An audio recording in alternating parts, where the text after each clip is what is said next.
আমাদের প্রতি রাতের নিয়মিত টক শো এই সময়ে আমি জহিরুল আলম আপনাদের সঙ্গে আছি।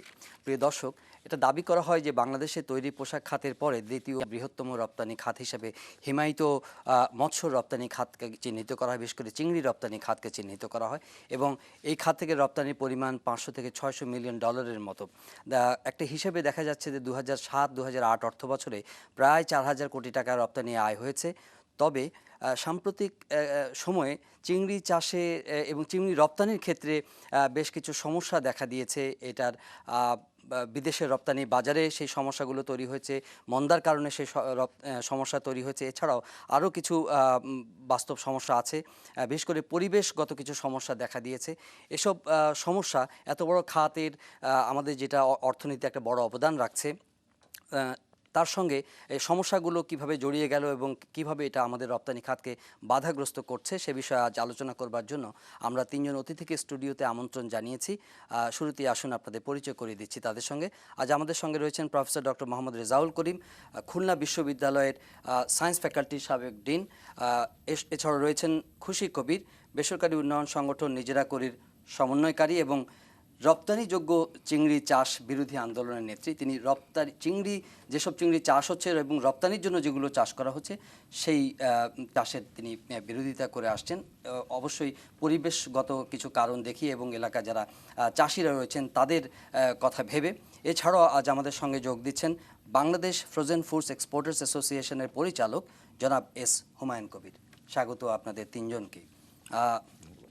আমি শুরুতেই জনাব হুমায়ুন কবির কিছুটা ফ্যাক্টস ফিগার বলেছি এই কারণে যে এটা আমাদের অর্থনীতিতে একটা বড় অবদান রাখছে বলে আপনারা দাবি করছেন বা এটা স্পষ্ট, এবং অনেকেই বলছেন যে এই খাত থেকে আমরা আরও অনেক বেশি উপার্জন করতে পারি, আরও বেশি আয় করতে পারি, প্রায় 10,000 কোটি টাকা আমাদের আয় হতে পারে। তো কেন এটা ডিক্লাইনিং একটা ট্রেন্ড চলছে? বলা হচ্ছে যে এই অর্থ বছরে ইতোমধ্যে আমরা যা ফ্যাক্টস ফিগার পেয়েছি তাতে প্রায় 14% কোয়ান্টিটি টার্মস এটা কমে গেছে। আপনারা এই খাতের সম্ভাবনা এবং সংকট একটু সংক্ষেপে যদি আপনি একটু আমাদের প্রথমেই যদি আমি বলি তাহলে আমরা বলতে পারি 1972-73 অর্থ বছরে বাংলাদেশ থেকে এই মৎস্য রপ্তানি করে আমরা আয় করেছিলাম 2.26 মিলিয়ন মার্কিন ডলার, যেটা গত 39 বছরে বেড়ে এখন 540 মিলিয়ন মার্কিন ডলারে এসে পৌঁছেছে। এটা আমাদের এই শিল্পের একটা সম্ভাবনাময় দিককে তুলে ধরে এবং আমাদের এই চিংড়িটা রপ্তানি হয়ে থাকে মূলত দুইটি অঞ্চল থেকে, একটা হচ্ছে খুলনা অঞ্চল আর একটা হচ্ছে চট্টগ্রাম অঞ্চল। আপনারা একটু খেয়াল করলেই দেখবেন যে এই দুইটি অঞ্চলে মূলত উপকূলীয় অঞ্চল। এখানে আমরা বাংলাদেশের যে সমুদ্র অঞ্চল, সমুদ্রের উপকূল অঞ্চলে আমরা বসবাস করার কারণে এই প্রাকৃতিকভাবে এই অঞ্চলে লোনা পানি আসে। তো লোনা পানি আসার কারণে লোনা পানিতে স্বাভাবিকভাবেই চিংড়ি চাষ হতে পারে এবং সেখানে এই সম্ভাবনাটা প্রচুর, এবং এই সম্ভাবনাটাকে কাজে লাগিয়ে বাংলাদেশের প্রান্তিক চাষিরা, বাংলাদেশ ফ্রোজেন ফুড এক্সপোর্টার্স অ্যাসোসিয়েশনের সদস্যরা ইতিমধ্যেই তিল তিল করে এটাকে একটা শিল্প মাধ্যমে উন্নীত করেছেন। আমরা জানি খুলনা ছিল একসময় শিল্পনগরী, পাট, নিউজ প্রিন্ট এবং অন্যান্য শিল্পনগরী ছিল খুলনা, কিন্তু এখন কিন্তু পাট এবং অন্যান্য জিনিস খুলনা অঞ্চল থেকে রপ্তানি হচ্ছে না। শুধুমাত্র বলা যেতে পারে যে খুলনা অঞ্চলে, বিশেষ করে খুলনা অঞ্চলে চিংড়িটা হচ্ছে প্রধান আয় অর্থনীতি। হোয়াইট গোল্ড হিসেবে এটা একসময় সেরকমভাবেই বলা হতো। পরবর্তীতে এই লোনা পানির বাইরেও কিছু এলাকায় গলদা চিংড়ি চাষ হচ্ছে, যেটা মিঠা পানির চিংড়ি। তো আমরা Bangladesh frozen food exporters association আমরা আশা করছি যে আগামী 2015 সালের মধ্যে এখন যেটা 540 মিলিয়ন মার্কিন ডলারের মতো আছে, এটাকে উন্নীত করে আমরা 1 বিলিয়ন ডলারে আমরা পৌঁছাতে পারবো, অথবা 1.5 বিলিয়ন ডলারে আমরা পৌঁছাতে পারবো। 7 থেকে 10,000 কোটি টাকা, 7 থেকে 10,000 কোটি টাকা। এই যে উৎসাহটা আমরা এটা পেয়েছি মূলত আমাদের পার্শ্ববর্তী দেশ ইন্ডিয়া, পার্শ্ববর্তী দেশ থাইল্যান্ড এবং একটু দূরে গেলে আমরা দেখব ভিয়েতনামকে। এই সমস্ত অঞ্চল থেকে এখানে আমরা এই চিংড়ি চাষ এবং চিংড়ি রপ্তানিটা এই সমস্ত অঞ্চলগুলো আমি যে অঞ্চলগুলোর নাম বললাম এই সমস্ত অঞ্চলগুলোতে সমসাময়িক সময়ে এটার চাষ এবং রপ্তানি শুরু হয়। কিন্তু পার্শ্ববর্তী দেশগুলো এই শিল্পে তাদের পরিবেশগত সুবিধার কারণে, সরকারি অবকাঠামো সুবিধার কারণে তারা ইতিমধ্যে কয়েক বিলিয়ন ডলারে এই শিল্পটাকে উন্নীত করেছে, যেটা আমরা আজও পারিনি। আমরা এখনো 0.5 প্রাথমিক একটা ধারণা আপনার কাছ থেকে পেলাম। আপা, আপনার কাছে আসছি। আমি শুরুতে বলেছি যে এখানে লেখা ছিল যে চিংড়ি চাষ বিরোধী আন্দোলন। যদি আপনি বলেছেন যে রপ্তানি করার জন্য যেসব চিংড়ি চাষ করা হচ্ছে সেগুলো আপনি শুনলেন যে এখানে 1 থেকে 1.5 বিলিয়ন যেখানে টার্গেট করা হচ্ছে, বিলিয়ন ডলার টার্গেট করা হচ্ছে, প্রায় 10,000 কোটি টাকা। আমাদের এরকম একটা ফ্রেজাইল ইকোনমি, এখানে আমাদের অনেক রকম সাপোর্ট দরকার, তার মধ্যে 10,000 কোটি টাকার হাতছানি, সেখানে আমরা রপ্তানি, আপনার অবস্থানটা কেন এরকম হলো? কারণ অনেকগুলো। তো প্রথমে হচ্ছে যে লবণ পানি চিংড়ি চাষ, যেটাতে বাগদা চিংড়ি হয় আর যেটা সবচেয়ে বেশি মানে লাভজনক অনেক দিক দিয়ে, সেটা করা হচ্ছে বিশেষ করে দুটো জায়গায়, যেটি হুমায়ুন কবির সাহেব বললেন। কক্সবাজারের উপকূলীয় অঞ্চলে পুরো চকরিয়া সুন্দরবন ধ্বংস করে সেখানে বাণিজ্য চিংড়ি চাষ, আমরা বাণিজ্য চিংড়ি চাষ বলি, আমি রপ্তানি কারক চিংড়ি চাষ বলছি না, রপ্তানির বিরুদ্ধে না, বাণিজ্য চিংড়ি চাষের বিরুদ্ধে। ওখানে পুরো এটাকে ধ্বংস করে ওখানে করেছে এবং এটা মোটেও বেশি সাকসেসফুল হয়নি। খুলনা অঞ্চল, বাগেরহাট, খুলনা, সাতক্ষীরা, সেখানে কৃষি জমি পরিবর্তিত করে, যেখানে পোল্ডার করা হয়েছিল, বাঁধ করা হয়েছিল, বাঁধ কেটে লবণ পানি ঢুকিয়ে সেখানে কৃষি জমিকে পরিণত করা হচ্ছে চিংড়ি চাষের জন্য। সেখানে হলো যে যারা চিংড়ি চাষ শক্তিশালী, যারা একটু ব্যক্তি, তারা ওখানে আসছে এবং ওখানে অনেক ধরনের জোর, অনেক ধরনের মানবাধিকার লঙ্ঘন অনেক হয়েছে, যেটা প্রচুর লেখা হয়েছে, অনেক মার্ডার হয়েছে, সন্ত্রাস হয়েছে, পরিবেশ ধ্বংস হয়েছে। লবণ পানি যখন অনেকক্ষণ থাকছে ওখানে গাছপালা, ফলের গাছ টাছ সব নষ্ট হয়ে গেছে, গরু চড়ানোর জায়গা হচ্ছে না। তো এখন আমরা খাদ্য, যদি আমি স্বয়ংসম্পূর্ণতা বা খাদ্য নিরাপত্তার কথা ভাবছি, সেখানে আমি আমার খাদ্য উৎপাদনের ব্যবস্থাটাকে নষ্ট করে আমি রপ্তানির জন্য আমি একটা বাণিজ্যিক চিংড়ি চাষ করছি। এটা বলা হচ্ছে যে আমরা টাকা আয় করে আবার খাদ্য নিয়ে আসবো এখানে, কিন্তু এটা কারা পাচ্ছে, কাদের জন্য হচ্ছে, এবং এটার আমি কেন ইনভলভড হলাম এটার মধ্যে? এটা আমি ইনভলভড হয়েছি এই কারণে যে আমরা যাদের সাথে কাজ করছি, ভূমিহীন ক্ষেতমজুর যারা আমাদের দেশের অধিকাংশ, এবং একেবারে যারা প্রান্তিক জনগোষ্ঠী, এদের পুরো ওখানে জীবনযাত্রার সব কিছুই কিন্তু ওখানে তারাই ধ্বংস হয়ে যাচ্ছে দেখে তারাই প্রতিবাদ করেছে এবং অনেক হত্যা ওখানে হয়েছে তাদের প্রতিবাদের ফলে। আর একটা আমি বলি যে হুমায়ুন কবির সাহেব যেটা পাটের কথা বললেন, ৭১ মুক্তিযুদ্ধের সময় পাটকে কেন্দ্র করে কিন্তু আমাদের যুদ্ধর একটা অংশ ছিল, যে পাটকে রপ্তানি করে পাকিস্তান কিন্তু তার করেছে, সবচেয়ে বেশি ফরেন এক্সচেঞ্জ অর্জন করেছে। আজকে পাটের বাজার নাই কেন? কালকে চিংড়ি বাজার থাকবে কি থাকবে না? একটা কমোডিটি যেটা হলো একটা মানে এটা তো লাক্সারি আইটেম, ইউরোপিয়ান, আমাদের কোথায় কোথায় রপ্তানি হচ্ছে? জাপানে এটা মূল একটা খাদ্য, ইউনিয়নের বাজার, বাট ইউরোপিয়ান ইউনিয়ন এবং নর্থ আমেরিকা, এখানে এটা হলো লাক্সারি আইটেম। এই যে গত যে মন্দা গেছে, আমাদের এখানে কেন বাজারের চিংড়ি এটা কমে গেছে? এই ইয়ারের স্ট্যাটিস্টিক যদি নেন আপনি দেখবেন যে রপ্তানি কমে গেছে, সেটা উনি স্বীকার করবেন। হ্যাঁ, কমে যাবে। আর একটা হলো উনি থাইল্যান্ডের কথা বলেছেন। থাইল্যান্ডের অনেক জায়গায় এখন, আগে থাইল্যান্ড হাইয়েস্ট ছিল, তাদেরও কিন্তু প্রোডাকশনও কমে গেছে, তাদের আয়ও কমে গেছে, অনেক ফার্মার সুসাইড করছে ওখানে একেবারে হয়ে যাওয়ার পরে, টোটালি তারা ইনডেটেড, একেবারে ঋণ ক্ষতিগ্রস্ত হওয়ার ফলে।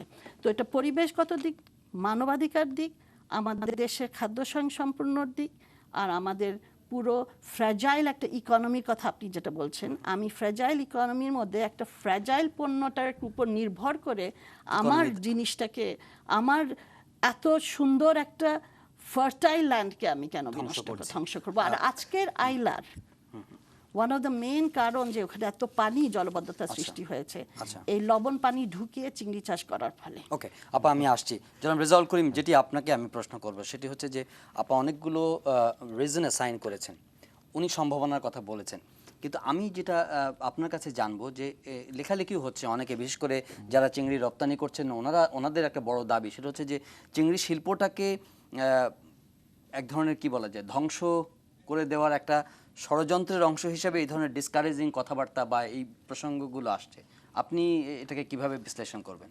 ধন্যবাদ। আমি অ্যাকচুয়ালি এটা যদি একটু পিছনে যাই যে অ্যাকচুয়ালি চিংড়িটা কীভাবে আসলো, আপনি দেখবেন যে দক্ষিণাঞ্চলের যেই সমস্ত জমিতে চিংড়ি হয় রাইট নাও এখন পর্যন্ত কিন্তু ওই সমস্ত জমি কিন্তু এখনও ফসলের আওতায় আনা বেশ কষ্টসাধ্য। কারণ হচ্ছে যে অ্যাকচুয়ালি কোস্টাল বেল্টের পুরো এলাকাটাই মোটে লবণ, বিশেষ করে পেনিট্রেশনের মাধ্যমে সারফেসলি, এবং আপনি যে জাস্ট ইরিগেশন বলেন বা সেটাও কিন্তু লবণ, আপনি কোনো পানি যে ইউজ করবেন সেটা লবণ। এখন কথা হলো যে আপা যে বলেন ফার্টাইল ল্যান্ড, সেটা না না, ফার্টাইল ল্যান্ড অ্যাকচুয়ালি কোস্টাল বেল্টের ফার্টাইল ল্যান্ড এরকম কিন্তু না। তাই হ্যাঁ, এটা আমি বলবো। আপনার এখানে আমি আমি আমি আমি একটু বলি আপা, অ্যাকচুয়ালি আপনি এখনও দেখবেন, আপনি পাইকগাছা বলেন, দাকব বলেন, এই অঞ্চলে দেখবেন এখনও কিন্তু বর্ষার সিজনে যখন বৃষ্টি হয়, বৃষ্টির পানিতে লবণটা কিছু ডাইলেট হওয়ার পর নিচে লিচিংয়ের মাধ্যমে নিচে চলে যায়, তখন এই বর্ষার সিজনে কিছু ফসল হয়। আদারওয়াইজ অন্য যে প্রায় 9 মাস 3 মাস কিন্তু আপনি 3 মাস না, আপনার জানুয়ারি থেকে মে পর্যন্ত, জুন পর্যন্ত ফসল হয় না। হ্যাঁ, 6 মাস এবং হয়। বিশাল একটা সময় কিন্তু এই অঞ্চলটাতে এক ফসলি জমিটাই, এটা মূলত এক ফসলি জমি। এটা আমরা সকলেই জানি, এবং এটা আজকের কথা না, এটা কিন্তু গত কয়েকশো বছর ধরেই এটা। তার কারণ, প্রধান কারণ যেটা, সেটা হচ্ছে যে আমরা যদি একটু ভৌগোলিক অবস্থানের দিকে খেয়াল করি তাহলে আমরা কিন্তু রংপুর, দিনাজপুর, রাজশাহীতে আমরা কিন্তু লবণ পানি পাবো না। আমি যদি আজকে বে অফ বেঙ্গলকে বলি যে বে অফ বেঙ্গল তুমি তোমার এই লবণ পানির শাখা ঢাকার মধ্যে প্রবাহিত করো, বে অফ বেঙ্গল কিন্তু আজকে আমাকে ঢাকায় লবণ পানি দিতে পারবে না। আবার আজকে যদি আমি বুড়িগঙ্গাকে বলি, পদ্মা, মেঘনা, যমুনাকে বলি যে তোমার মিঠা পানিটা তুমি আমার ওই খুলনা অঞ্চলে, আমার পতেঙ্গ অঞ্চলে, আমার কক্সবাজার অঞ্চলে তুমি প্রবাহিত করো। আমি এই প্রসঙ্গে উনি শেষ করুক, আমি এটাতে আসছি।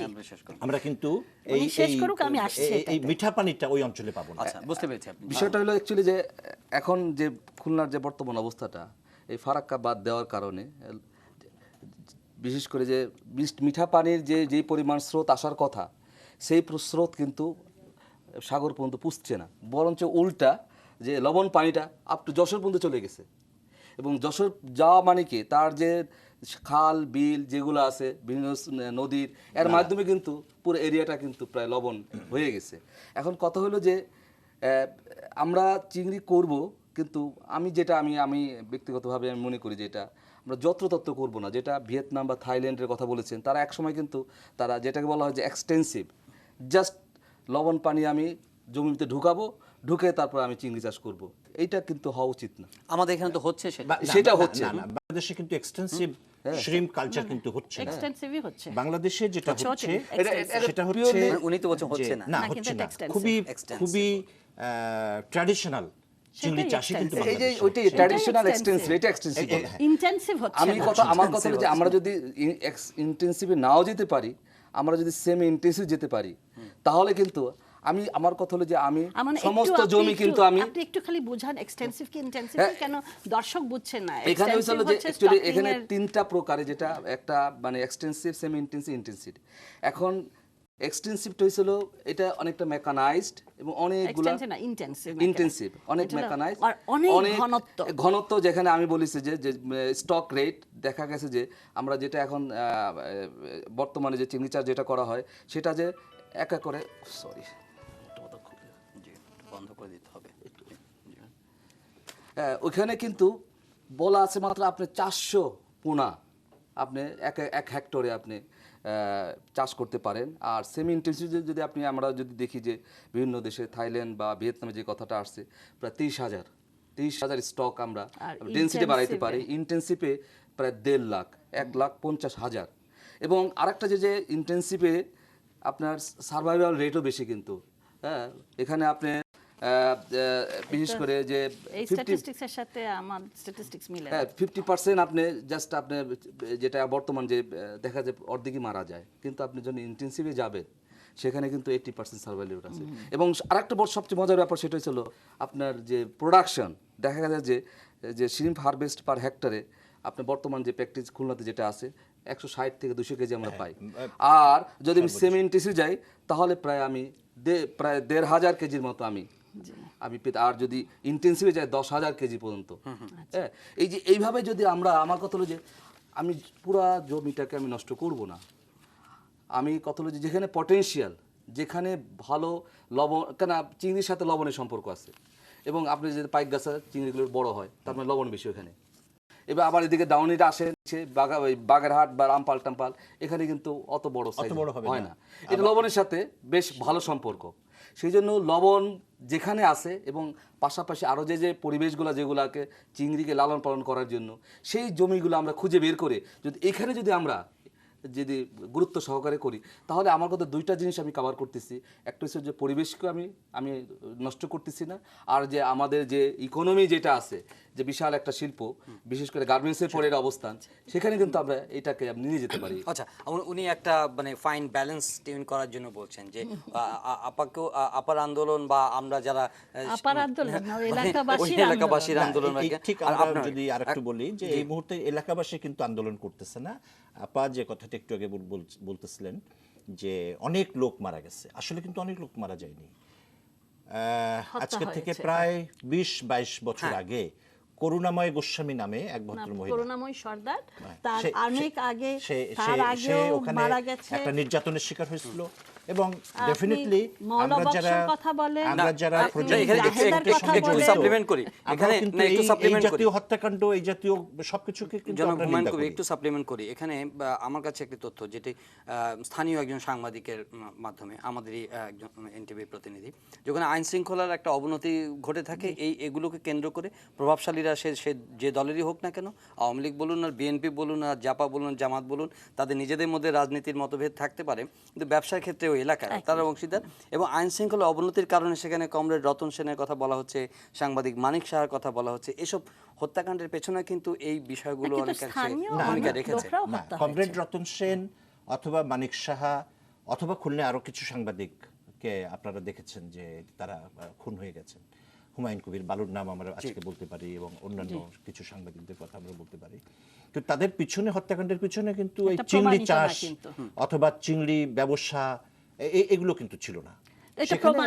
প্রমাণিত নয় এখন, বাট একদম পারসেপশন কিন্তু এটা অনেকে অনেক কথা বলতে পারেন, অনেকে অনেক কথা ভাবতে পারেন, অনেকে অনেক কথা বলতে পারেন, কিন্তু সেটাই কিন্তু আমাদের কাছে বিশেষভাবে আলোচনার কোনো বিষয়বস্তু হতে পারে না।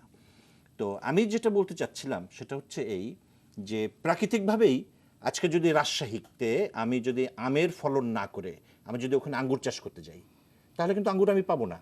কেন পাবো না? রাজশাহীর মাটিটা আম চাষের জন্য উপযোগী করে প্রকৃতি আমাদেরকে দান করেছে। আচ্ছা, যে আপনি কি সংক্ষেপে করুন, কারণ ওনার মতামত বলুন। না, আমি একটা জিনিস বলছি যে ওখানে কিন্তু যে ধান চাষ হতো এক ফসলের জমি, সুনামগঞ্জ হাওড়া এক ফসল, আমাদের বাংলাদেশের অনেক জায়গায় এক ফসল, কিন্তু উর্বরতা অনেক বেশি। সেটা সেই অঞ্চলে কিন্তু উল্টোতে বাঘা ছিল। তার মানে জমির মালিক পায় 2 ভাগ, আর যে বর্গা নিচ্ছে সে পায় 1 ভাগ। এটা ফসল যদি ভালো না হতো, বর্গা চাষি বর্গা নিত না, আর 2 ভাগ জমির মালিককে দিত না, কেন তার ফার্টিলাইজার লাগতো না, পানি লাগতো না ইত্যাদি। ওই এলাকায় এখন গত বছর থেকে যে একটা হলো যে ধানের দাম অনেক বেড়ে গেছে, চালের দাম বেড়ে গেছে, বাইরে রপ্তানি, কেন এখন একটা জিনিস যেটা আপনারা আনছেনও না, যে ইউরোপিয়ান ইউনিয়নের এটা ক্রাইসিসটা কেন হচ্ছে, সে ক্রাইসিসটা হচ্ছে র্যাপিড অ্যালার্ট চলছে এই কারণে যে ওরা কনজিউমারের, ওরা আমাদের দেশের কৃষকরা মারা যাচ্ছে এটা তাদের কিছু আসা যায় না, আমার দেশ ধ্বংস হয়ে যাচ্ছে পরিবেশ এটা তাদের আসা যায় না, কিন্তু তাদের কনজিউমারের কমপ্লায়েন্সটা, স্বাস্থ্যহানি যেন না হয় ওইটা দেখছে। এবং সেটা কিন্তু দেখা গেছে যে অনেক ব্যাপকভাবে, যে যত আপনি ইন্টেন্সিভের কথা বলেন, আপনার ইন্টেন্সিভে অনেক বেশি ইনপুটস দিতে হচ্ছে, এবং ওই কেমিক্যাল ইনপুটস দিলে কিছু কেমিক্যাল ওই চিংড়ির মধ্যে থেকে যাচ্ছে। So there is a dichotomy, এখানে একটা কিন্তু প্রবলেম চলছে। কিন্তু সবচেয়ে বেশি হচ্ছে যে এটার বিরোধিতা করছে স্থানীয় লোকেরা। আপনি যেটা না করলেও দাকোপ থানার অধিকাংশ চিংড়ি ঘের এখন বন্ধ হয়ে ওখানে ২-৩ ফসল শুরু হচ্ছে। না, এবং- ওরা এবং- ডিসেম্বর না, মাসে, আমি কিন্তু আপনার আমি একটু সঙ্গে শেষ করি, একটু দ্বিমত- আমি শেষ করিনি, তারপর দ্বিমত আপনি করব। দ্বিমত শেষ করেন। ডিসেম্বর মাসে ওরা খাল বন্ধ করে মিষ্টি পানি, কেন লবণত্ব আসে জানুয়ারির শেষে আপ টু এপ্রিল, আচ্ছা, ঠিক আছে, তখন পানি লবণত্বটা অনেক না, বেশি, আপা, এই যেখানে তথ্যটার ফসল সঙ্গে হয় কিন্তু না। আমরা একমত লেট না। Me finish. এই তথ্যটার সেটা সঙ্গে হয় কিন্তু না। আমরা একমত না। মে মাসে বর্ষা আসে, ওনারাই যেটা বলেছেন, জুন জুলাইতে লবণত্বটা চলে যায়, উর্বরতাটাও বাড়ে, আর তখন জুলাইতে ওরা ফসল শুরু করে, ডিসেম্বর মাসে কাটে, তারপরে লবণ পানি ইসের মধ্যে চলে আসে জানুয়ারির দিকে। এটা ডিসেম্বরে খাল বন্ধ করে ওখানে ন্যাচারাল রিজার্ভার, এটা কিন্তু আমাদের সমিতির কেউ না, আচ্ছা। ওখানকার স্থানীয় কৃষক এবং অনেকেই, দাকোপ, আচ্ছা, বৈটাঘাটা, পাইকগাছার অনেক অঞ্চলে।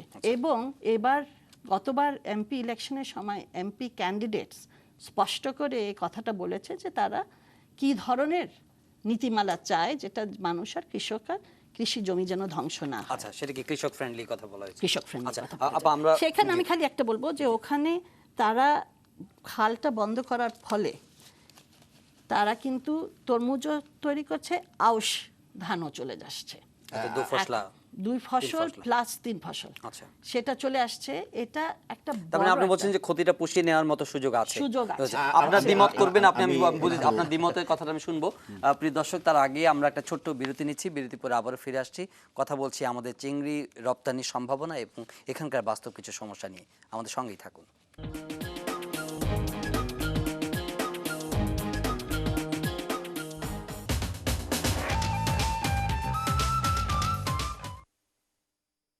এই সময় বিরতির আগে আপা বলছিলেন যে চিংড়ি, অবভিয়াসলি চিংড়ি রপ্তানির কারণে বা চাষের কারণে উপকূলীয় এলাকার পরিবেশ বিপর্যয় ঘটছে এবং সেটাকে পুষিয়ে নেওয়ার জন্য কিছু সাজেশন এবং সেখানকার কৃষকরা অলরেডি সেই ধরনের পদক্ষেপ নিতে শুরু করেছেন এবং সুফলও পেতে যাচ্ছেন। আপনি ডিফার করবেন বলেছেন। ম্যাডাম খুশি কবির যে কথাটা একটু আগে বলছিলেন, যে এই অঞ্চলে দাকোপ, উনি বিশেষ করে দাকোপ এবং বটিয়াঘাটার কথা পাইকগাছা। উল্লেখ করেছেন, পাইকগাছার কথা উল্লেখ করেছেন, যে এই অঞ্চলের মানুষ এখন একতাবদ্ধ, তারা চিংড়ি চাষে আগ্রহী না, তারা ধান চাষে আগ্রহী। আমাদের সকলের মনে আছে তত্ত্বাবধায়ক সরকার যখন এই আমাদের দেশ শাসন করতেছিলেন, তখন কিন্তু চালের দাম প্রায় 40 থেকে 50 টাকায় পৌঁছে গিয়েছিল। তো যার কারণে ওই সময়ে সকলের মধ্যে একটা ধারণা কাজ করতেছিল যে আমরা যদি চিংড়ি চাষ না করে আমরা যদি ধান চাষ করতাম তাহলে বোধহয় আমরা বেশি বেনিফিটেড হতে পারতাম। তো অবভিয়াসলি মানুষ তো তার যেটুকু সম্পদ আছে এই সম্পদ থেকে ম্যাক্সিমাম বেনিফিটটা আশা করবে। তো এই কারণে ওই অঞ্চলের মানুষরা তখন এটাই স্বাভাবিকভাবে তারা ধারণা করেছিল যে চিংড়ি চাষ না করে আমরা যদি ধান চাষ করতে পারি তাহলে আমরা বেশি বেনিফিট পাবো। খুশি কবির ম্যাডাম কিছুদিন আগেও বেশ কিছু সাংবাদিক নিয়ে দাকোপ অঞ্চলে গিয়েছিলেন এবং বিভিন্ন পত্রিকায় ডেইলি স্টার থেকে আরম্ভ আমি করে যাইনি। অন্যান্য আচ্ছা ওই আপনাদের একটা টিম বোধহয় গিয়েছিল, কিছু ছবি এসেছিল, 25 থেকে 30 জনের মতো সাংবাদিক গিয়েছিলেন, যে এই অঞ্চলে জমির বেশি না, উর্বরতা যথেষ্ট ভালো। আমরা কিন্তু এটাই বলতে চাই যে গত 30 বছর ধরে এখানে চিংড়ি চাষ হওয়ার পরেও উর্বরতা কখনোই নষ্ট হয়নি। তার কারণ অতীতের গত 100 বছরের যদি আমরা ইতিহাস দেখি, গত 100 বছরেও যে পরিমাণ ধান এই জমির থেকে পাওয়া যেত এখনও সেই পরিমাণ ধানই পাওয়া যাচ্ছে। কখনোই খুব বাম্পার ফলন এই জমিতে কখনো হয়নি লবণাক্ততার কারণে, আবার যেটুকু কম হচ্ছে সেটা এবছরও একই রকম। অতএব চিংড়ি চাষের কারণে এই জমিগুলোর যে ক্ষতি করা হয়েছে পরিকল্পিতভাবে, ঠিক নয়। ব্যাপারটা তা না, বরং বলা যেতে পারে যে প্রকৃতির সঙ্গে আমরা যুদ্ধ করতে নেমে গেছি, যেটা পরিবেশ বিপর্যয়ের একটা কারণ হতে পারে। তার কারণ পরিবেশ, আজকে প্রকৃতি ওখানে লবণাক্ততা পাঠাচ্ছে, আমরা ওখানে বাদ দিচ্ছি, বাদ দিয়ে ওই লবণাক্ততাকে আমরা আটকায় দিয়ে ওটাকে বাইরে রাখার চেষ্টা করতেছি, জমিটাকে আমরা চেষ্টা করতেছি যে মিঠা পানির এলাকা হিসেবে আমরা রাখতে পারি কিনা। যে কথাটা একটু আগে ডক্টর রেজাউল করিম সাহেব বলতেছিলেন যে ফারাক্কা বাঁধের কারণে আমাদের যে মিঠা পানির যে ফ্লোটা ছিল সেই ফ্লোটা দুর্বল হওয়ার কারণে লবণ পানির ফ্লো এখন যশোর পর্যন্ত চলে এসছে। এটা কিন্তু প্রকৃতি। ফারাক্কাবাদ তার উৎপত্তি স্থল, পরবর্তীতে প্রকৃতি এই লবণ পানি পাঠাচ্ছে যশোর পর্যন্ত। এখন আমি কি করতে পারি? আমার কিন্তু যেটা দেখতে হবে, আমার ছোট্ট একটা দেশ, আমরা 1,44,000 বর্গ কিলোমিটারের একটা দেশ, এবং এই দেশে জনসংখ্যার ঘনত্ব অনেক বেশি। তাহলে আমাদের যেটা করতে হবে সেটা হচ্ছে যে আমরা যে জিনিস থেকে বেশি বেনিফিট বের করতে পারবো আমাদের সেটাই করতে হবে। আমি যদি আজকে রাজশাহী অঞ্চলকে চিংড়ি চাষের জন্য ঘোষণা করি, সেটা যেমন ভুল করা সেটা আমি হবে, ঠিক শুনেছি। তদ্রূপ আমি যদি খুলনা অঞ্চলে, যেখানে লবণাক্ত পানি প্রকৃতির কারণেই আসে, সেখানে যদি আমি প্রকৃতিকে বাদ দিয়ে, আমি যদি তাকে স্টপ করে দিয়ে আমি যদি সেখানে অন্য কিছু আমের ফলন করতে যাই, ধানের ফলন করতে যাই, তাহলে কিন্তু না, এখানে অ্যাকচুয়ালি আমি একটা জিনিস বলবো, অ্যাকচুয়ালি পরিবেশ যে ধ্বংস হচ্ছে এটা কিন্তু তার অনেক নজির আছে কিন্তু। কারণ আমি কয়েকটা গবেষণা দেখেছি যে যে গত 20 বছর আগে, মানে কি কারণে? এই কারণে এই যে চিংড়ি চাষের কারণে, এখন চিংড়ি চাষটা হয়েছে কি, এখন আগে ছিল যে জাস্ট সমুদ্রের আশেপাশে, যে উপকূলীয় অঞ্চলের আশেপাশে চিংড়ি চাষটা হতো। এখন চিংড়ি পানি অনেক গভীরে নিয়ে এসে, বিশেষ করে তার বাড়ির আঙিনা পর্যন্ত মানে চিংড়ি চাষ হচ্ছে। এটাই কিন্তু বাড়ির আঙিনার, না, বাড়ির আঙ্গিনা মানে কি? খুলনা শহরের কারো কোনো লোকের না, বাড়ির না, খুলনা আঙ্গিনায় তো শহরে না। বলতেছি না, আমি বাড়ির রামপাল, আঙ্গিনা